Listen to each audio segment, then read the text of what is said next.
Love cream cheese though. Yeah, good. No. Oh. I mean, like the sweet one was so good because you got to dip it in cream cheese.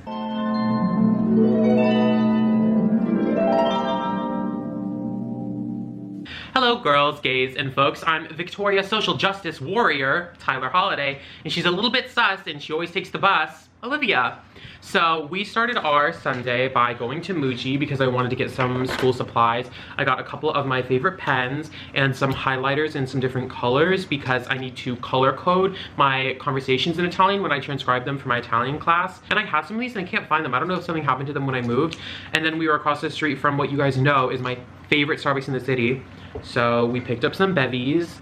Other than that, we were going to go to Trader Joe's because we want to grab some things to make dips for the pretzels we're going to make. And the line is really long because tomorrow is supposed to be a snow day. Like even when we went to Muji, there was a sign up that was like, we're gonna be closed tomorrow. It's this whole big thing. NYU sent out texts and emails. And obviously if it was any other day, people would be like, okay, like I wasn't planning on grocery shopping tomorrow anyways. But the line was so long, so we thought we'd give it sort of a chance to die down while we eat our snacks from the Sullivan Street Bakery. And I got a chocolate chip cookie. And what did you get? I got like a pizza flatbread, but with potato and onion and rosemary. It was so good, but I already ate it. Yeah, she ate it before I had the chance to sit down. So we aren't gonna show us making the pretzels because we have like the pretzel stuff in a bag. So yeah, it's not going to be our OnlyFans. Right. And it's not going to be like from scratch. So anyone can get a bag of pretzel dough and like make it following the instructions on the back. So we're going to check in later after we have made the pretzels and are getting ready to sit down and eat, and we will show you guys the spread and we will be talking and eating. But I just wanted to go ahead and hop on and start the video so we could say hey and just complain a little bit about how long the Trader Joe's line is completely unnecessarily. Yep. So we'll check in with you guys when we've got 8 hot and ready pretzels. So excited. Hello girls, gays, and folks. So we're back here with a lot of 2 3-cheese pretzels, 2 classic salted pretzels, and 2 pretzels with everything but the bagel seasoning. And in front of us we also have some Trader Joe's spreadable cheddar cheese dip. Behind us are our cinnamon and sugar pretzels, but we're saving those for dessert. So let's go ahead and dig in. Which one are you gonna have first? Everything. Okay, yeah, me too. This is the one I'm most excited for. So we use the Pampered Chef pretzel dough in the bag. If you guys decide to follow in our footsteps and make this, grease the pans. The instructions don't say to, and it may seem obvious to some, but we didn't, and so some of our pretzels are missing like the underneath. No big deal. Mmm. Oh, that's good. The cheese is so good. The cheese is so good. Mm-hmm. They also make this cheese a version with horseradish and a version with jalapenos, but we just got the regular one. Yeah, jalapeno would have been good too. To you. Yeah. Alright. So, as we're munching, the topic of this video, I reached out to a friend of mine. Some of you may know her as Luann, aka the Countess. And in honor of her single, the topic of this video is, can money buy you class? So I think it's a good place to start. What is class to you? Oh. Because you know what comes to mind for me? Yes, please inspire me. Manners. Okay. Like when I think of, look at that. Perfect. Look at that. When someone is classy to me, I immediately think of manners. Manners, how they carry themselves. I think, yeah. Not that if you're classy, you're like stuck up though. Right. You can still have fun. Respectful to like people in the service industry, that's very classy. It also feels like maturity to me. Like people who, when they have adult conversations and they have different opinions or views about some topics, that they conduct themselves classily and they communicate clearly and thoughtfully, and they don't raise their voice. There's no name calling. Manners is the first thing that comes to mind for me because I feel like growing up, like my brother and I were often commended like at restaurants and stuff for like having manners. And we used to go to like, you know, my dad had a bunch of friends. We would go hang out. The last thing he would say to my brother and I before we got out of the car was, remember, yes please, no thank you, yes sir, yes ma'am, no sir, no ma'am, may I have. And to this day when I order at restaurants, I say, may I please have the blankety blank. My brother and I were raised like have a lot of manners, and especially coming to NYU, I was surprised at how many of my peers I would say do not have manners and act slovenly. It is actually quite unsettling. Yeah. And do you know what the irony of it is? It's some of the most like richest people I know who have no manners, and I would consider rather classless. And I almost wouldn't say I'm classy because like even though I have manners, I'm well bred in that respect. I don't know, like this apartment isn't classy to me. Like I do feel like there's admittedly like a money component. Yeah, maybe it's like one of those like if you have money, it doesn't mean you have class. But if you have class, maybe you have a little bit of money. So can money buy you class? I don't think so. I don't think so. Which is the point of the song, money can't buy you class. Money can't buy you manners. Yeah, exactly. Like you can have money, but if you don't know how to act at the end of the day, it's night. And at the end of the day, your money did not buy you any class. There are definitely classy people who don't have money. And there are definitely rich people who don't have class. And there are rich people who are so classless. Very classless. So classless. This conversation is making me think maybe I need to be a little classier sometimes. That's why I always think, so we were talking about would we do reality TV earlier. And one of my fears about doing reality TV is that I would be pushed or provoked to do or say something out of character and act unclassily if someone took me to that place. And I don't ever want someone to have that power over me. Yeah. But I am admittedly afraid that I could have like a short temper and act in an unclassy way. I can say that. Like, I'm definitely capable of being unclassy. Like, yeah. I feel like I can do that. I mean, I think everyone is at times. Also, like, when people go on shows like Big Brother or Love Island where you have no contact with the outside world, you do start to go crazy. That's part of it. The reason they don't let you have your phone and talk to people is because otherwise no one would go crazy and there'd be no drama. So they kind of do that on purpose to push you to the point where you act differently than what you normally would. That's a good point. Because you've been in a situation you've never been in before. I'd say you're pretty classy. Me? I would say I'm classy too. I would say you are too. Mine could be better, I guess.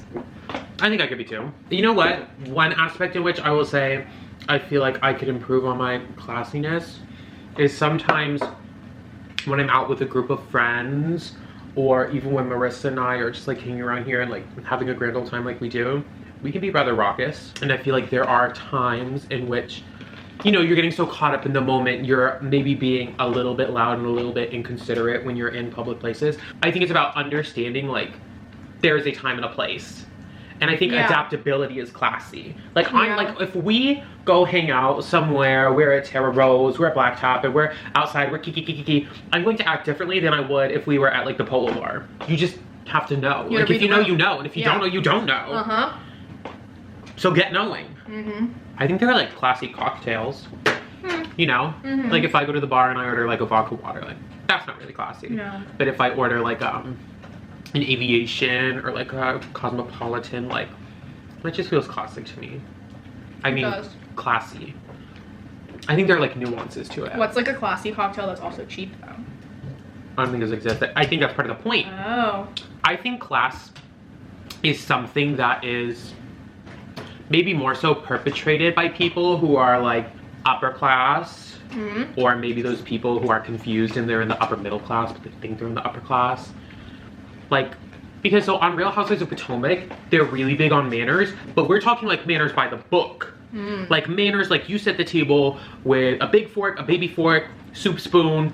And I think it's part of it has evolved out of manners used to be a way like you could tell who was educated, who wasn't. Like who was with the shits and who wasn't, who belonged and who didn't. Yeah. There are ways in which I think like we consider things that are classy or highbrow, like that's sort of our new way of finding ways to like exclude people socially. I think you have a point. Like apparently like it's really offensive. Like, so if it was you, me, and say Marissa's there, and Marissa says, may I have a roll? Like, of course you can have a roll. I grab a basket of rolls, I hand it to you to hand to Marissa. If you take a roll on its own way to Marissa, you're not coming over again. Because you are what? Classless. And this is what we're talking about. And this is like things like our grandparents, well not my grandparents, because my grandparents weren't wealthy, they didn't run in those circles, but other people's grandparents were subject to like those sort of like hard and fast dinner party rules. Although one of those rules that my dad always instilled in us was when we would go to his friend's house, you know, never show up empty-handed. Yeah, that's very old-fashioned. I also think it's very Southern. I agree with both of those. To this day, I try to never show up empty-handed. I always try to bring something from Dominique. I try to... You do, you're good about that. Always have something. You know, it's just one of those things I've learned to consider as like polite. And then sometimes like I have guys over and they come over and they don't have anything and I'm like, are you serious? I'm like, so I'm not only hosting but I'm catering the event? Oh, great.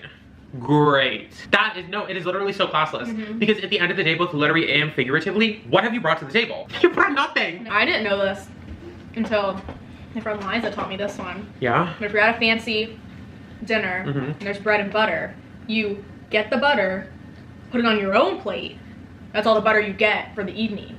Then you get your bread and you tear the bread and dip into your own individual butter. You don't go to the communal butter, which obviously makes sense. But if you're dinner like your family and stuff and there's bread and butter, you might just like keep like, I was going to you might say, just like, spread it and then go again and then. Right, I'm thinking of the Cheesecake Factory.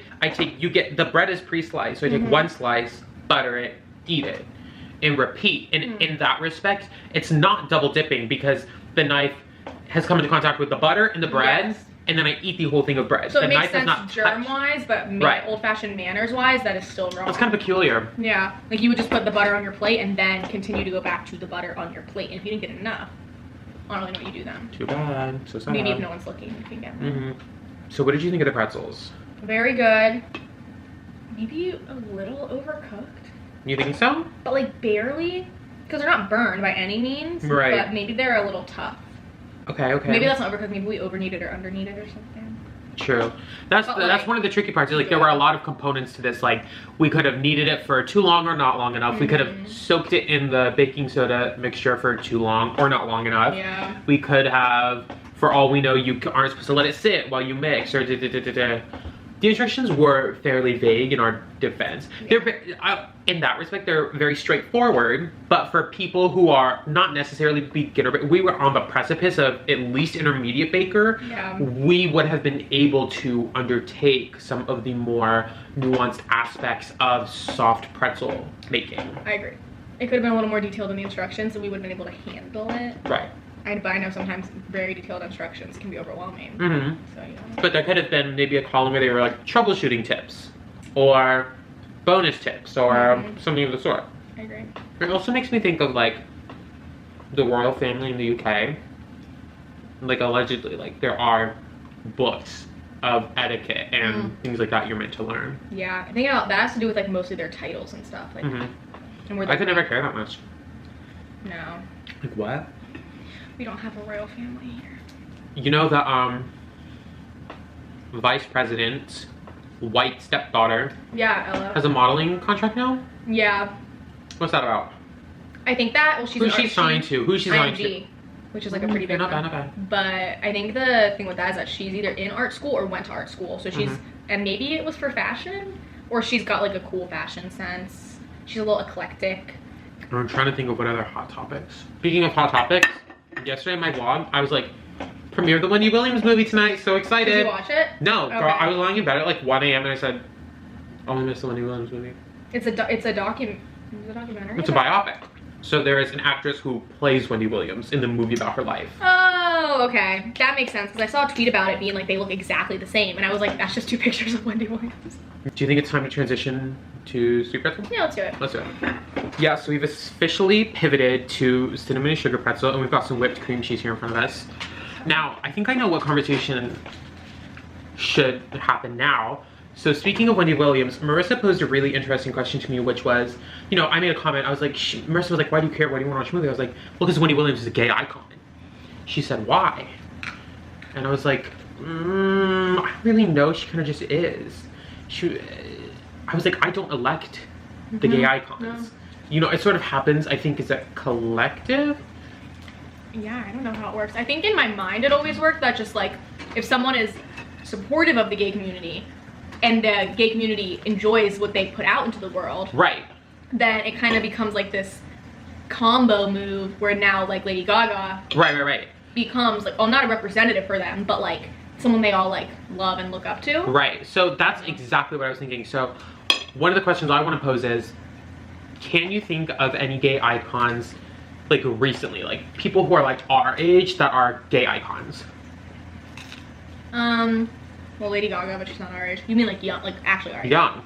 Oh, I'm sure there are. Well, kind of. But where I'm going with this is, You know, when you think of gay icons, like really iconic gay icons, Wendy Williams, Cher, Lady Gaga, who's probably the youngest of the bunch. I'm trying to think of other gay icons. Madonna. A lot of these women are more mature. Probably our parents' age, if not a little younger. And I suspect it has something to do with, you know, Madonna was big, Cher was big. We're thinking like 80s, 90s about, wouldn't you say?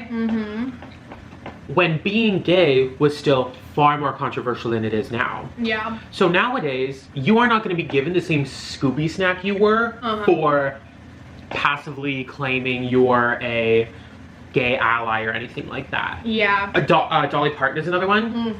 I think a lot of these gay icons who are mature women are women who, at the height of their career, while they were peaking, were using their platform to bring attention to the LGBTQ community in a positive light. Because you gotta think, in the 80s and the 90s, like, saying that you loved the gay community or supported the gay community or stood by the gay community could have been career suicide. Yeah. So I think these are women that the LGBTQ community appreciates for being so outspoken, at least back when that opinion would have been considered controversial. Yeah. Which nowadays, you're like, LGBTQ icon, we actually just expect that from you. Yeah. Like, now you're in trouble if you're not. Right. And rightfully so. Like, why wouldn't you? Right, so the tables have sort of turned in that respect. Just go. We are not giving Scooby snacks and idolizing people who support our community, stand by our community, support our causes.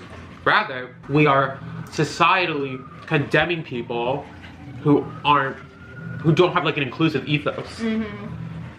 But you know what? This is a little bit different now. But did you see that video of first name Damelio talking about she wouldn't go to college because she was afraid that they would play one of her songs at her party. So let's unpack this a little bit, because there's a set of assumptions that have to be made along the way. That she could A, get into college. I think she did.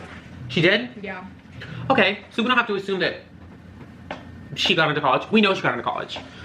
We do have to assume that college or university has Greek life. Is that what you would refer to it as? Yeah, she said a frat party, right? That she would befriend someone in a fraternity, that she would get invited to frat parties, and that anyone at said frat party would know who she is, would care who she is, or knows that she has a discography. I just think she is so out of touch. So out of touch. Pathetic to watch her stand there at the stove and talking about how her mom still does everything for her. Yeah. And I just think that feels pertinent to me, because I'm like, y'all will make the most stupid and undeserving people famous. Influencers. What has she done? What has she done? Does she have a cause? Does she, what is going on with that? Why does she have this platform? How does she get this platform? Where does this platform come from? Well, it's her sister. Because she do her little dancey dance? Yeah. Like, I don't know if Dixie dances. I think only Charlie. Oh, so, okay, good. So she's the sister of the dancer. I think so. With a mom who does everything for her. And like, these are just kind of the celebrities of our time, and like, I'm ashamed, I'm embarrassed, and just like that, in the vein of having an inclusive ethos, I feel like so many of these people are just like so out of touch and like just not at all relatable to me. I agree. I did just think of perhaps a gay icon, even though I can't speak if this person is one or not. Who Lay on us. Sky Jackson. Do you know who that is? Of course I know who that is. Is she not a young gay icon? Or is she not? Maybe she's not at the level, obviously, of Lady Gaga. Maybe not gay icon, but gay, what's a level below icon? Like favorite. She's a gay, like, she's on our radar. Girly. She's a girly. She's one of the girls. And she's young. That's what made me think of her. And like, maybe she's someone unlike maybe the Damelios. She could become an icon. Yeah, that like maybe does deserve the fame. And see, there are someone who uses their platform for good. Yeah. In my opinion. Yeah, she's funny. Absolutely. Yeah. Absolutely. Talented, good fashion. For sure, she's got a lot going for her. Yeah. A lot going for her. And she never gets online and says disrespectful stuff. And I just think like, a lot of these influencers now have these sort of like complex, and like they sort of look down on ordinary people. But at the end of the day, who is she influencing anyways? Who is she influencing people not to go to school? God forbid they play her discography at the frat party? What? I know. Maybe she just me. doesn't want to go to school for another reason and didn't want to say that, so made up like the jokey hee hee. If they I might be personally embarrassed. would have respected the openness. That's true. The truth. Yeah. On this channel, we value the truth, we value openness, we value being realistic, and come on now. And there are YouTubers that I like to watch for the set of reasons where they live lifestyles I admire. You know, I love to watch Trisha Paytas. I love to watch that bitch sit down in front of 4 servings of pasta and just eat and talk, because I would never do that. I could never eat that much. I don't want to eat that much. There are people I watch because they live abroad and I want to live their life. I want to live outside the country. There are people I watch who do luxury bag reviews because I want to have a luxury bag. So that is one set of things. And then there are YouTubers I like to watch because I can relate to them. Yeah. Because I see parts of myself in them. Yeah. Because I can relate to their lifestyle. They keep it real. I don't think what's her name, Emilio, belongs in either of those categories. I don't admire her for shit. And I also don't find her quite relatable. In fact, I think she's a dummy. I don't know anything about, like, I don't ever watch their content. I don't. They don't pop up on my page. Which is so funny. They've never been on my For You page, and allegedly they're so famous. I'm like, who is tuned into them? I think that if you, like, went and liked one of their videos, then it would become your entire For You page. So you kind of just gotta, like, if it doesn't come across naturally. Also, if you're not on Dancer TikTok, right? Like, Charlie dances. So if you're into dance, then that might show up. I wouldn't say I'm necessarily into dance. Yeah, well, I broke my ankle in a music theater dance class, so... You did, so it is kind of a sore subject. Some of us consider that, dare I say, triggering content. Yeah, so it's probably good. If she does her little pops and locks and bumps and grinds, and that's her gig. You're like, that's I have a bone spur, I can't do that. Right, but even young men who become influencers, because they're like jacked at the age of 14, and wear skirts, and do the... You're not on male skirt TikTok? Oh! Well, it's a thing. Well, I've seen like the male skirt video. No, all the alleged femboy girlies are purchasing those American Apparel, Brandy Melville. Yes. You know the ones, like they were big in middle school. Yep. Skirts for the purpose of queer baiting or flashing their testicles for clout. No, that's weird. You bitches need to get a following the old-fashioned way and be funny and have a personality. Do it the old-fashioned way. Because that is not sustainable. That is true. It's not sustainable. I feel like all the YouTubers that have really withstood the test of time were not people that were just out to do it because they thought they were hot. Right. Yeah. Mm-hmm. And some of the most successful ones, like Jenna Marbles in my mind, the most successful. Actually, well, no, because she was 99% back in the day. 1% hot, but it was only to get you to click, and then you saw just how funny she was. Exactly. So honestly, she kind of killed it with that. Because if you're funny, you're funny. Clickbait, yeah. My funny well, today my funny well runs dry, girl. We're all in trouble. Today hell freeze is over. Mm-hmm. Yep. But you can only be hot for so long. You can only be... After a while, like the queer baiting, the shirtless photos, all of that, we've literally seen you do that. Yeah. You have to be multifaceted. You do. And that is something that I think a lot of the up and coming boys and girls and folks are not in tune with. Yeah, I guess time will tell. Time will tell. Yeah. Time will tell. You know what though? I don't... One of the bones I have to pick with the Real Housewives series is all the housewives are always on about how inappropriate name calling is. And like, name calling is arguably classless. But sometimes you just have to call someone a mean name. Yeah, I don't really get the fight against name calling in their sense anymore. No. They're on a reality TV show where they're supposed to fight, so what if you don't know people's names? Right. What else do you do? And if I'm determined to not lay my hands on you, yeah, I have to get as mentally and emotionally down and dirty as I fucking can. You got to. And I am gonna call you whatever I need to call you. Yeah. At the end of the day. Yeah. If I've been provoked. And then, like, for all we know, once they cut the cameras, everyone goes and is like, oh my god, did you think that was a good line? That was good, right? No. I think that. And then they'd be like, oh my god, you should say this, and then they'll roll again. I think that about... Tell them what to say. If, like, the producers, like, instigate or, like, how much of it is like maybe perhaps even staged. I feel like more than we think. I think I prefer the savory pretzels, for sure. At the end of the day, which one was your favorite? Everything, just because that's my favorite like seasoning combination ever. That was my first favorite. Second favorite was cheese. Third was cinnamon sugar. Last was classic. Salt, yeah. It's like, it wasn't salty enough, but I put so much salt. That's why you need the big salts. Yeah, we did just have a regular grinder. Successful pretzel endeavor though, for sure. Yeah, good pretzel mukbang. Good chat. Please remember to like this video, comment on this video, send this video to someone you know, subscribe to my channel, comment down below things you want us to do, eat, see, experience, live, laugh, love. And until the next video, bye guys. My JoJo Siwa TikTok did take off a little bit and none of the army came for me. I'm glad. That would have been hard to come back. I don't think I would have come back for that.